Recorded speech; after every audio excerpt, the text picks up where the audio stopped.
attack.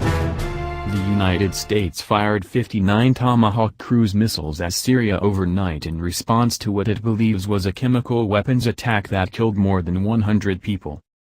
At least 6 people were killed, Syria claimed, but the Pentagon said civilians were not targeted and the strike was aimed at a military airfield in Homs.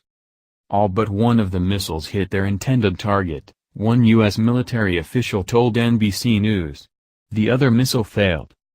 The strike completed a policy reversal for President Donald Trump, who once warned America to stay out of the conflict, and drew angry responses from Damascus and its main ally, Russia.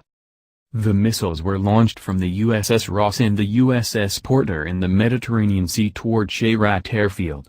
American officials believe it was used by the government of Syrian President Bashar Assad to carry out a strike on Tuesday involving chemical weapons that resulted in the deaths of more than 100 people.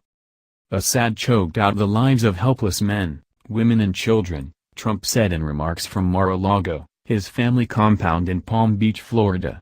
It is in this vital national security interest of the United States to prevent and deter the spread and use of deadly chemical weapons.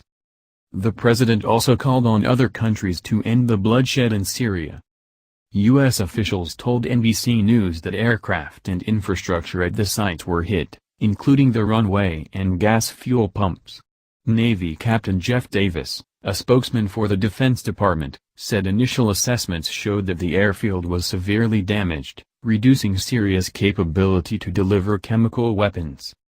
The strike provoked an angry response from Russia, which is backing the Assad regime in its 6-year civil war against a patchwork of rebel factions and other groups, including ISIS.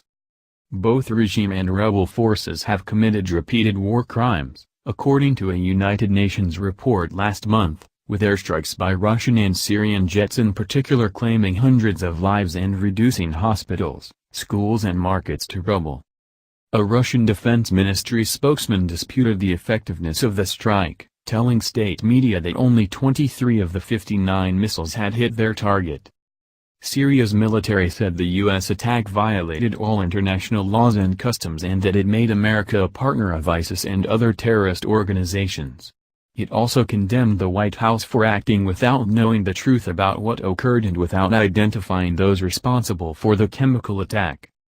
While the Syrian government condemned the U.S. strike, armed rebel group al-Sham told NBC News it welcomed any U.S. intervention through surgical strikes that would deter the Assad regime capabilities to kill civilians and shorten the suffering of our people.